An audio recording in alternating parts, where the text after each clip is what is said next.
Livro do profeta Jonas. Nós vamos ter uma série de mensagens nesse livro que é conhecido pela história da baleia. E nós vamos descobrir que a baleia é quem menos aparece aqui no livro, não é? E eu queria nessa noite, com vocês, ler o livro todo. É a chance que você vai ter de depois dizer que você já leu um livro da Bíblia todo. Tem gente que nunca leu um livro da Bíblia todo. Então hoje à noite isso vai mudar, certo? Você vai sair daqui já podendo, já li um livro todo da Bíblia. Jonas capítulo 1, verso 1 até o final. Ouçamos. Veio a palavra do Senhor a Jonas, filho de Amitai, dizendo: Dispõe-te, vai à grande cidade de Nínive e clama contra ela, porque a sua malícia subiu até mim. Jonas se dispôs, mas para fugir da presença do Senhor, para Tarsis. E tendo descido a Jope, achou um navio que ia para Tarsis. Pagou, pois, a sua passagem, embarcou nele para ir com eles para Tarsis, para longe da presença do Senhor. Mas o Senhor lançou sobre o mar um forte vento e fez-se no mar uma grande tempestade, e o navio estava a ponto de se despedaçar. Então os marinheiros, cheios de medo, clamavam cada um ao seu Deus e lançavam ao mar a carga que estava no navio para o aliviarem do peso dela. Jonas, porém, havia descido ao porão e se deitado e dormia profundamente. Chegou-se a ele o mestre do navio e lhe disse: Que se passa contigo, agarrado no sono?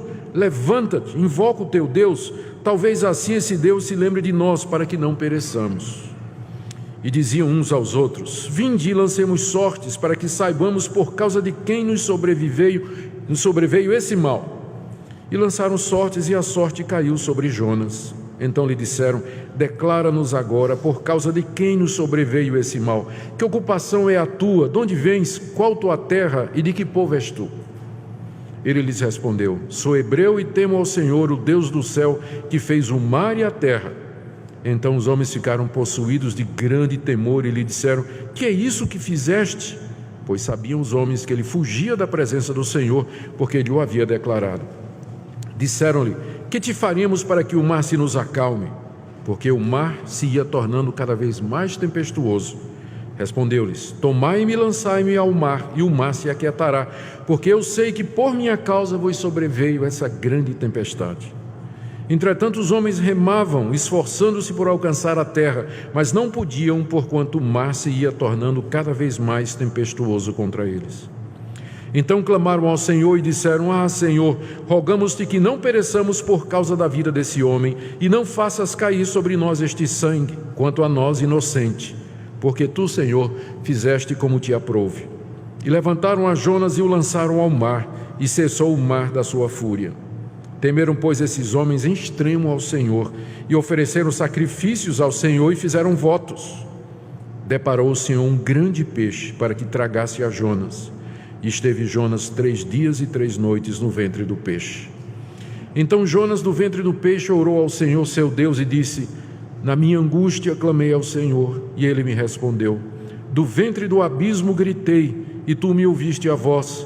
Pois me lançaste no profundo, no coração dos mares, e a corrente de águas me cercou. Todas as tuas ondas e as tuas vagas passaram por cima de mim. Então eu disse: Lançado estou de diante dos teus olhos. Tornarei porventura a ver o teu santo templo?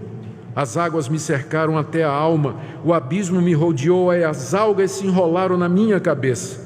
Desci até os fundamentos dos montes, desci até a terra, cujos ferrolhos se correram sobre mim para sempre. Contudo fizeste subir da sepultura a minha vida, ó Senhor meu Deus. Quando dentro de mim desfalecia a minha alma, eu me lembrei do Senhor, e subiu a ti a minha oração no teu santo templo.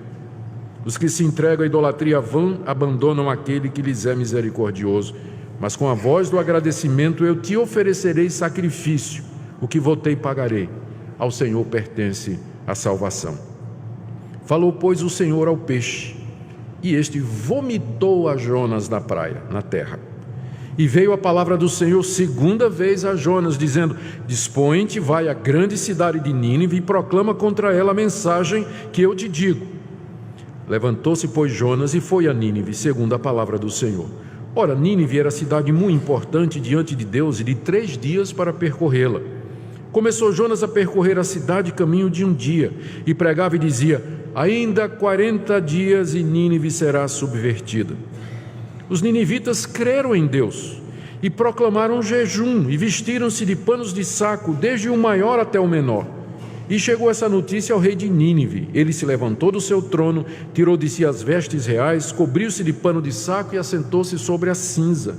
E fez proclamar e divulgar em Nínive, por mandado do rei, seus grandes, nem homens, nem animais, nem bois, nem ovelhas, provem coisa alguma, nem os levem ao pasto, nem bebam água, mas sejam cobertos de pano de saco, tanto os homens como os animais, e clamarão fortemente a Deus, e se converterão cada um do seu mau caminho e da violência que há nas suas mãos. Quem sabe se voltará a Deus e se arrependerá e se apartará do furor da sua ira, de sorte que não pereçamos? E viu Deus o que fizeram, como se converteram do seu mau caminho, e Deus se arrependeu do mal que tinha dito lhes faria e não fez. Com isso, desgostou-se Jonas extremamente e ficou irado. E orou ao Senhor e disse: Senhor, não foi isso que eu disse, estando ainda na minha terra?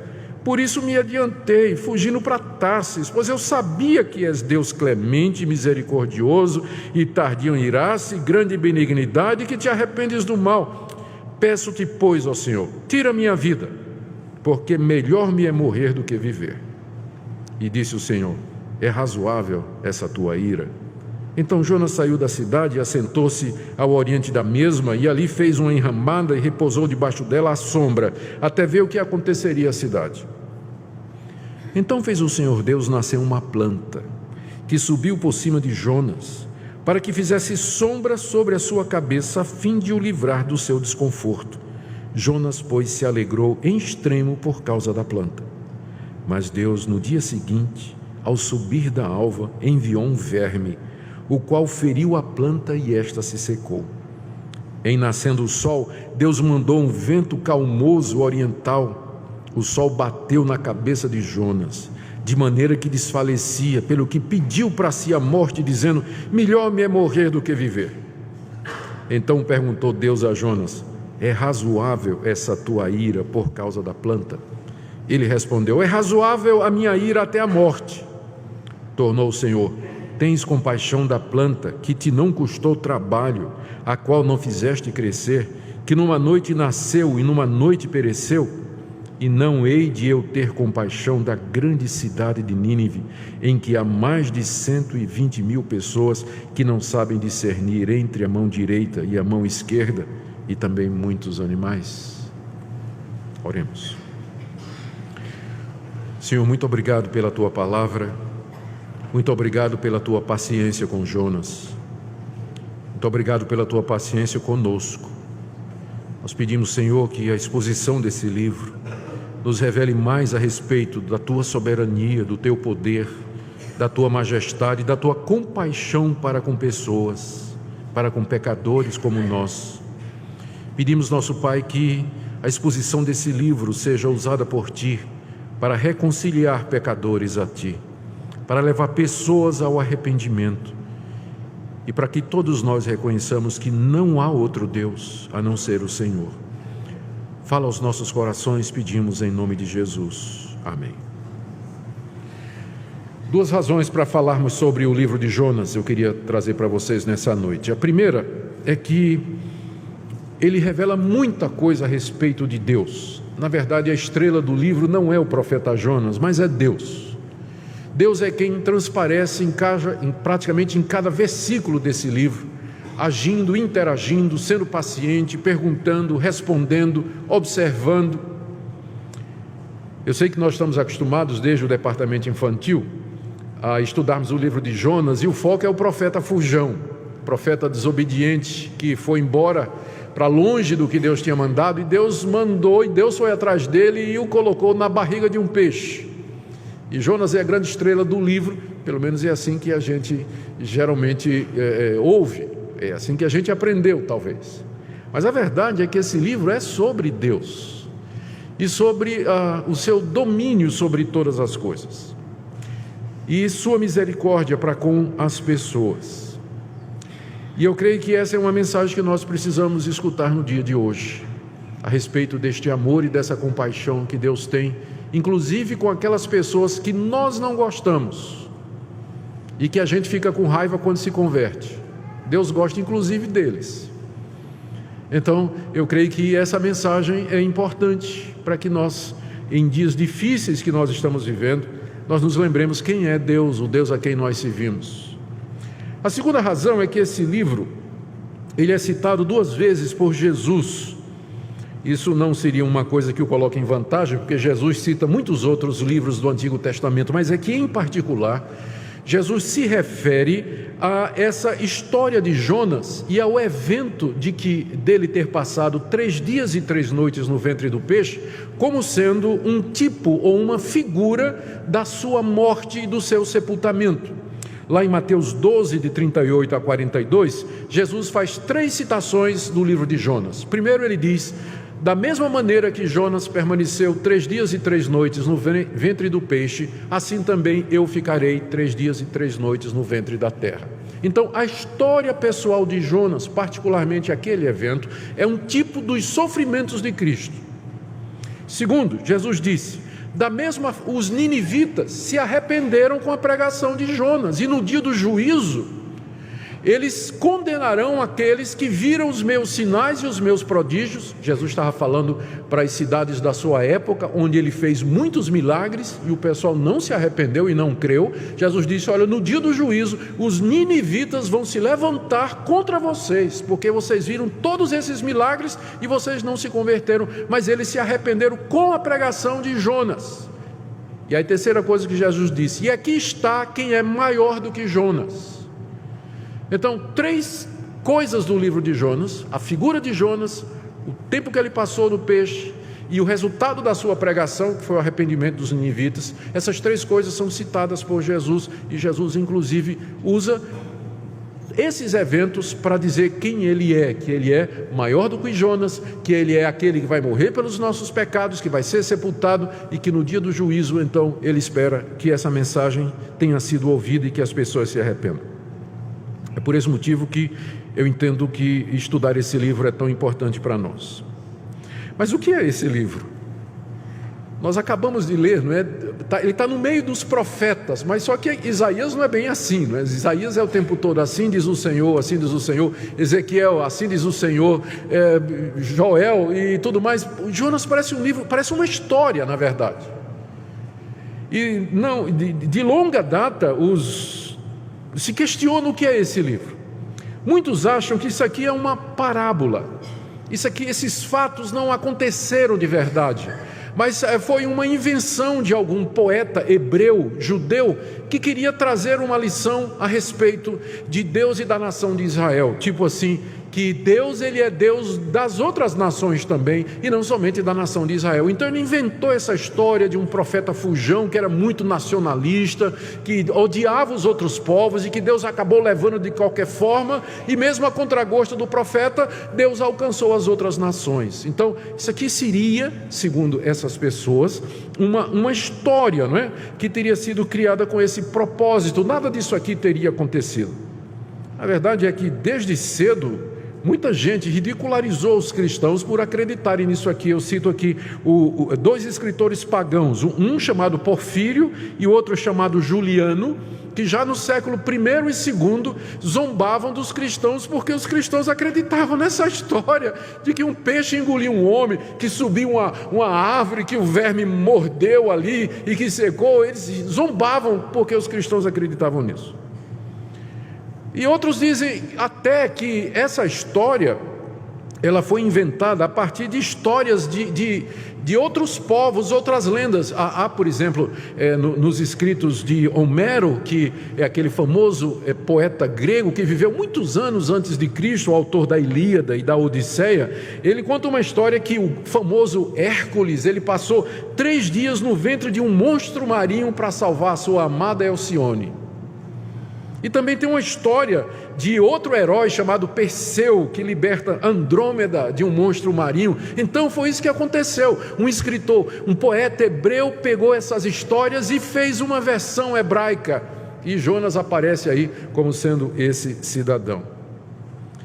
E há alguns estudiosos que se dizem cristãos que defendem que realmente não é verdade isso aqui. Isso é uma parábola, como aquelas histórias que Jesus contava, tipo o filho pródigo.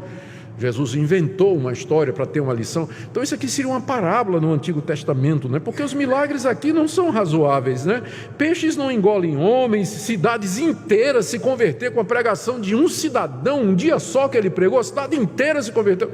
Absurdo isso aí, não é? Além do mais, o capítulo 2, você percebe, está na forma diferente, é quase que uma poesia, né? Capítulo 1, capítulo 3 e 4 parece uma narrativa, mas o 2 já mais tipo poesia. Então tudo isso tem cara de que isso aqui não aconteceu mesmo. Gente, eu não acredito nisso, tá? Porque eu estou vendo gente fazendo assim. Eu estou só descrevendo o que é que essas pessoas dizem, tá? Eu não acredito em nada disso que eu estou dizendo. Estou só dizendo o que é que essas pessoas... Só que tem gente fazendo assim, não é? Não, nós pensamos diferente. Para nós o livro é histórico. Por quê?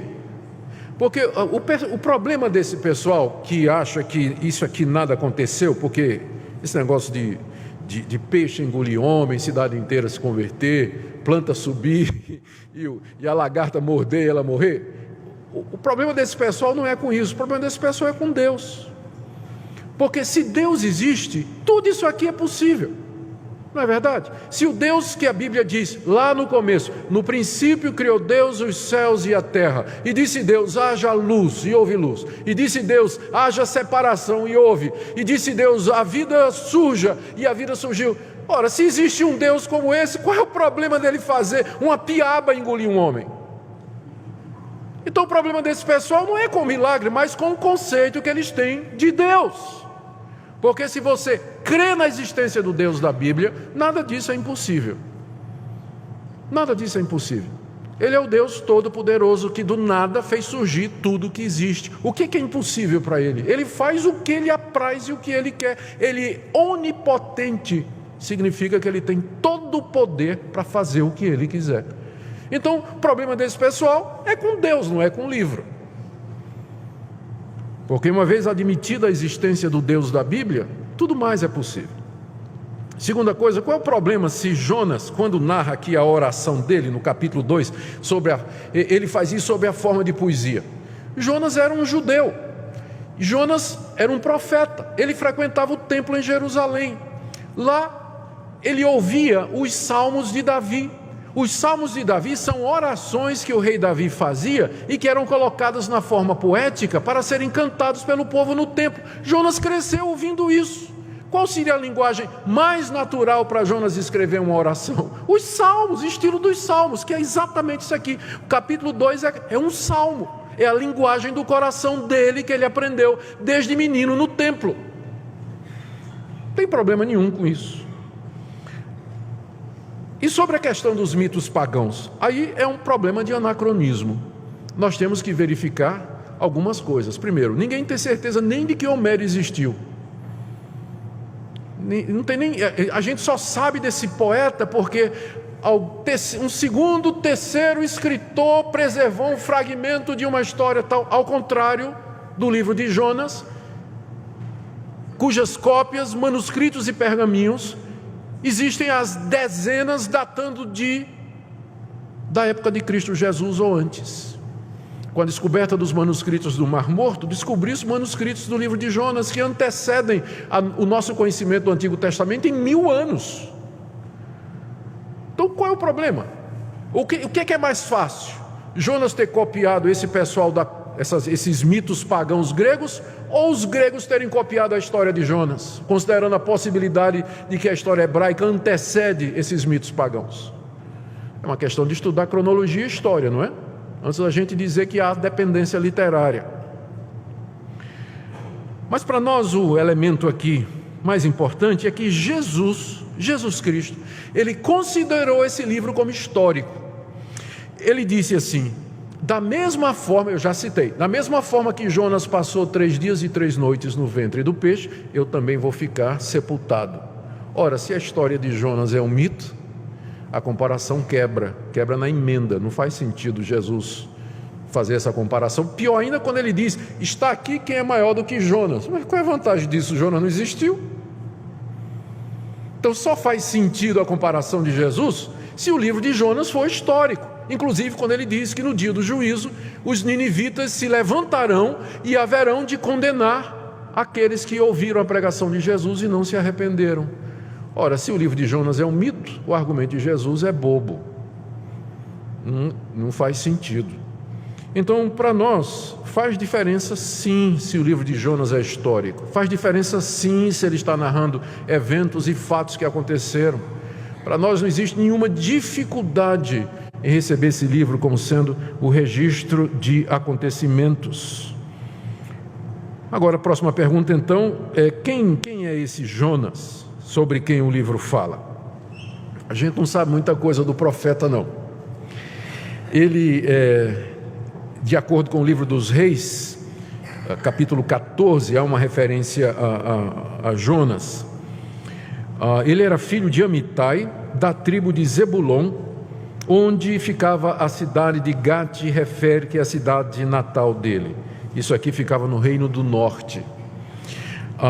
Nós sabemos também, por uma referência no segundo livro dos Reis, capítulo 14, verso 25, que Jonas era um profeta conhecido em Israel. Isso às vezes nós não mencionamos. Ele viveu durante o reinado do rei Jeroboão II e é um dos profetas mais antigos. Ele vem logo depois do profeta Eliseu e viveu próximo de Amós e Oséias, numa época em que a nação de Israel estava vivendo uma prosperidade econômica internacional. Recentemente Israel havia se libertado da Síria e estava gozando esse período de prosperidade. E Jonas havia profetizado que Deus haveria de libertar a nação de Israel da Síria. Então Jonas era um profeta conhecido. Essa não é a primeira aventura dele. Há registro então de que antes dessa história ele profetizava em Israel e era conhecido inclusive do rei por essa profecia que ele havia feito da libertação da nação de Israel. Jonas é o único profeta do Antigo Testamento que é mandado por Deus para pregar num outro povo. Todos os demais profetas, Isaías, Jeremias, Ezequiel, Osés, Daniel, Malaquias e aí vai, todos eles Deus mandou para pregar a nação de Israel. Jonas é o único a quem Deus disse, vai pregar em uma outra nação.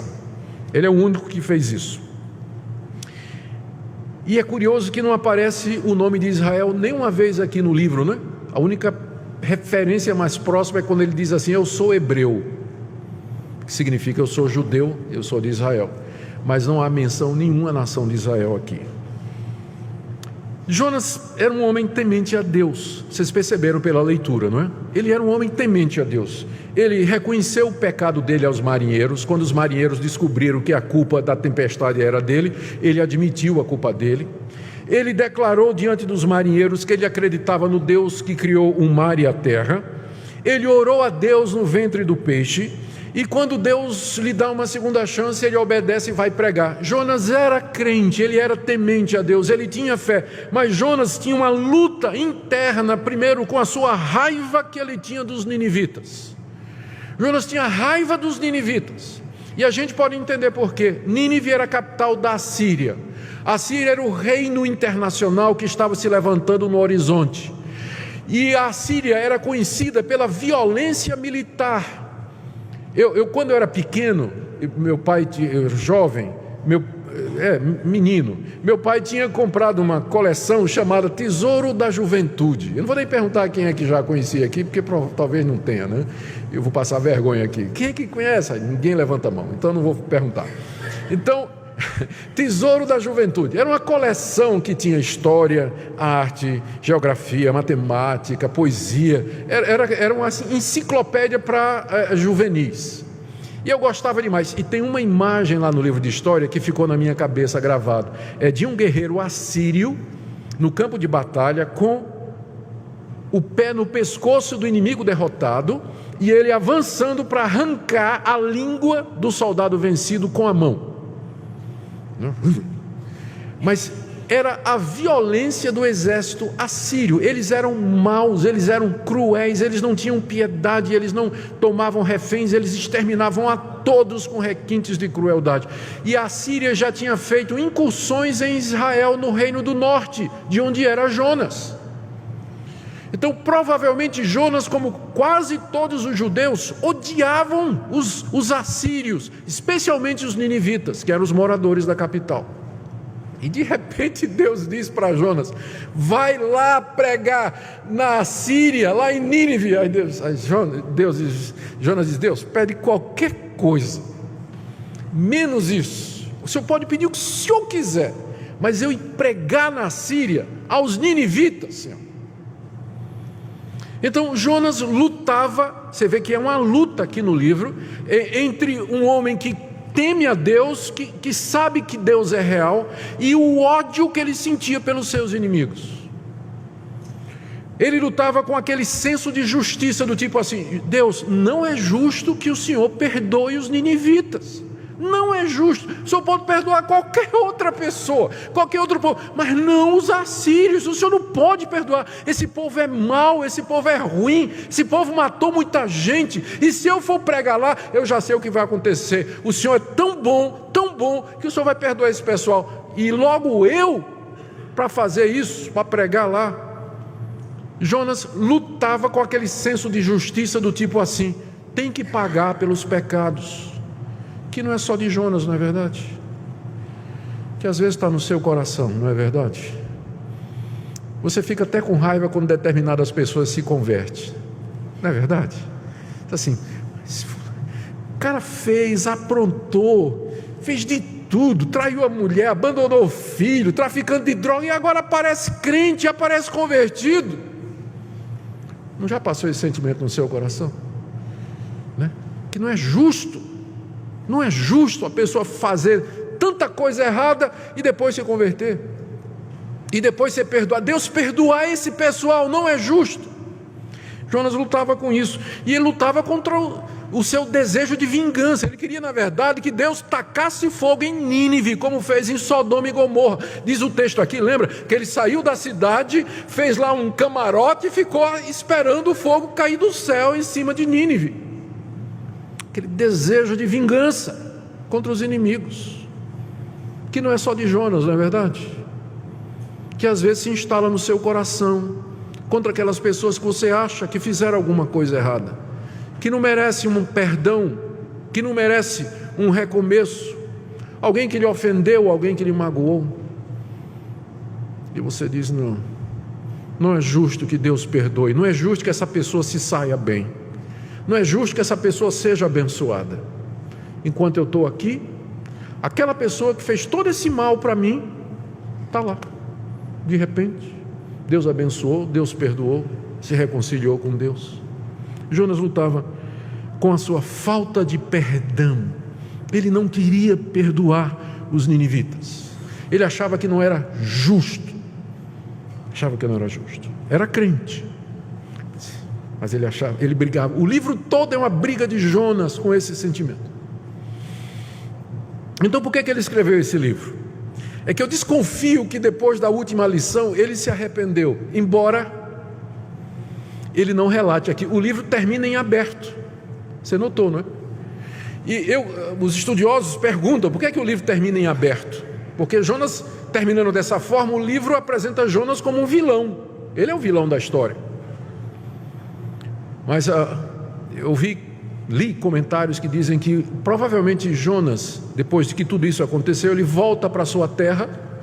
Lembrando que Nínive fica a 800 quilômetros da terra de Jonas, e naquele tempo se andava de jegue ou de camelo ou a pé, né? Então 800 quilômetros. Depois ele volta para sua terra e ele escreve a história do que aconteceu com ele, e ele deixa de propósito aberto, porque quando o leitor chega no final, aquela pergunta que é feita para Jonas, na verdade é a pergunta que é feita para o leitor: será que eu não posso ter compaixão dos teus inimigos? Será que eu não posso ter compaixão das pessoas que você não gosta, que você acha que não merece? Então o livro, na verdade, é um apelo, é um desafio ao leitor para que seja, como Jesus disse, compassivo como é o nosso Pai que está nos céus, para que nós estendamos às outras pessoas a mesma misericórdia que Deus nos estendeu.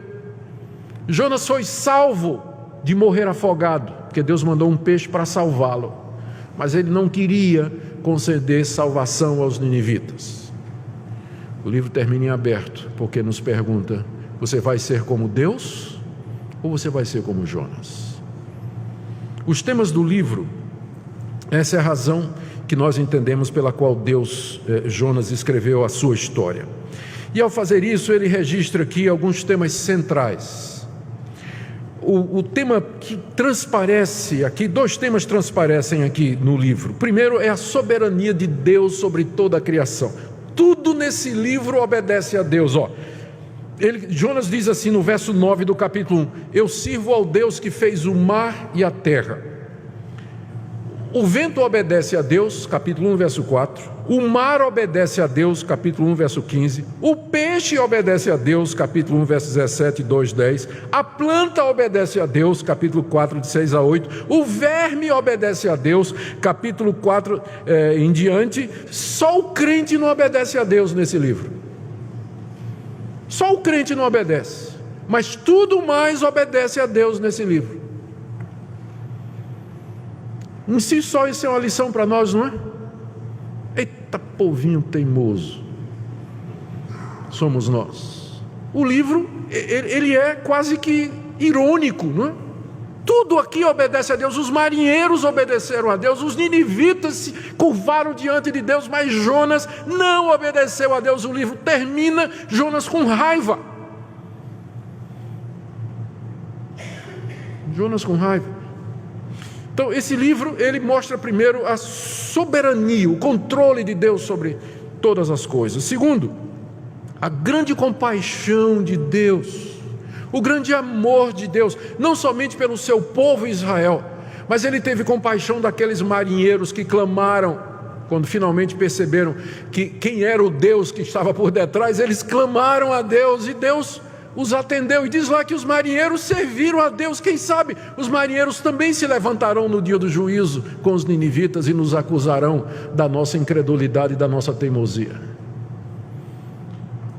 porque eles atenderam a compaixão de Deus. Deus teve compaixão daqueles assírios e teve também compaixão do profeta, porque que paciência de Deus. Esse livro é chamado às vezes do Evangelho da segunda chance.